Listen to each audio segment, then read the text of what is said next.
Bonjour à tous, content de vous retrouver. On en est déjà au 3e épisode des conseils fitness. Merci d'avoir joué le jeu et d'avoir partagé les 2 premiers épisodes. Apparemment, ils vous ont beaucoup plu. Si vous les avez ratés, vous les trouvez en annotation juste ici, il s'affiche à l'écran. Et puis, continuez à essayer de suivre ces petits conseils. Honnêtement, pour moi, ils font toute la différence. J'espère que vous avez pu voir un petit peu une différence par rapport aux exécutions que vous faisiez avant. Et puis, continuez à partager et on se retrouve très vite pour un 4e épisode. Et on débute avec les abdos, du crunch à la poulie haute, un exercice que j'aime beaucoup, d'ailleurs c'est l'un des seuls que je fais pour les abdos, parce que j'ai un excellent ressenti et je trouve qu'il est plus intéressant à effectuer, on peut mieux contrôler la charge. Alors le souci avec les abdos, c'est qu'il faut différencier la flexion de la colonne de la flexion de la hanche. Regardez à gauche, la bonne position, je fais une flexion de la colonne vertébrale. Et le grand droit de l'abdomen, donc les abdos, ils sont responsables de la flexion de la colonne, et non pas de la flexion de la hanche. Donc si en position basse, vous vous retrouvez avec le dos plus ou moins droit, c'est qu'il n'y a pas de flexion de la colonne vertébrale, et du coup il n'y a pas de contraction du grand droit de l'abdomen.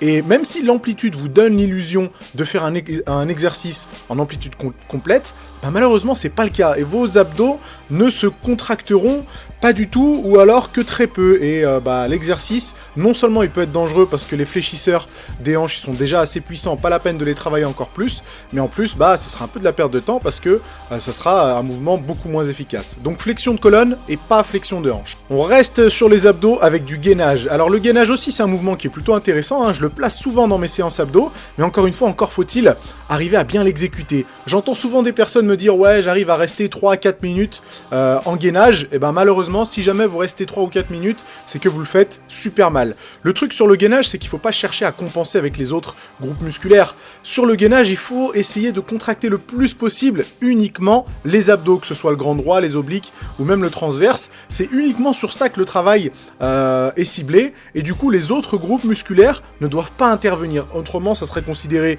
comme de la triche ou comme de la compensation, et du coup la tension appliquée sur les abdos sera moins intéressante et moins efficace. Donc vous voyez, position haute, c'est la bonne position, le dos légèrement arrondi, les fesses contractées, le ventre rentré, les abdos serrés, alors qu'en bas, je cambre les lombaires, ce qui fait que les abdos ne peuvent pas être contractés, et malheureusement, le mouvement est beaucoup moins efficace.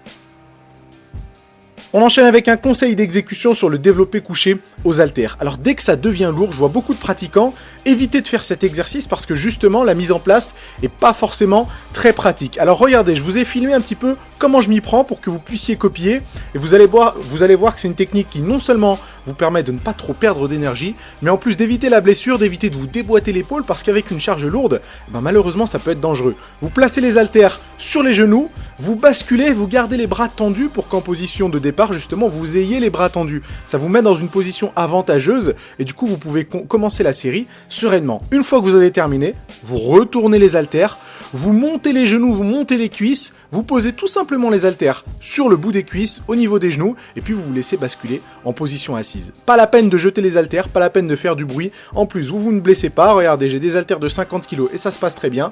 Et puis tout va bien. Alors si vous êtes en danger, évidemment, vous laissez les haltères tomber, mais normalement, ça devrait pas arriver si souvent que ça. Allez, on enchaîne avec les biceps et du curl incliné. Le but du curl incliné, c'est d'étirer le biceps au maximum. Et pour ça, il faut avoir la poitrine sortie et le coude tiré sur l'arrière.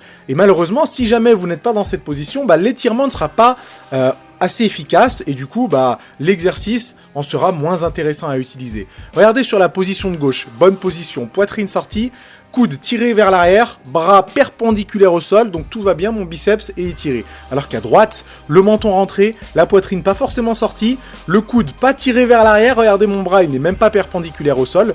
Du coup, l'étirement n'est pas forcément favorisé, n'est pas forcément augmenté, et puis l'exercice en perd de son efficacité. Donc obligez-vous en quelque sorte à tirer les coudes vers l'arrière, à garder la poitrine sortie.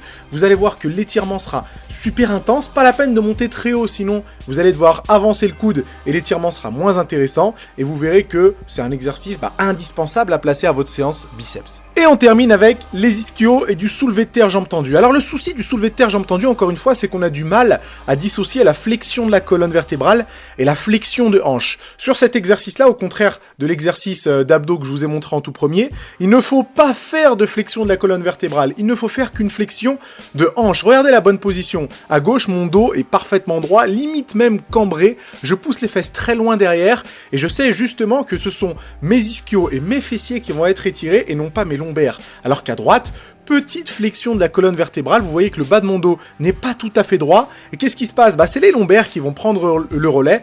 C'est pas que c'est dangereux, mais disons que ça met trop de pression sur votre dos, et puis de toute façon, ça désengage les ischios et les fessiers, ce qui en fait un exercice beaucoup moins intéressant. Donc, copiez ma position de gauche, les fesses sorties, le dos tout à fait droit, voire même légèrement cambré, vous allez voir que l'étirement sera extrêmement puissant. Pas la peine de descendre trop bas, juste ce qu'il faut par rapport à votre souplesse.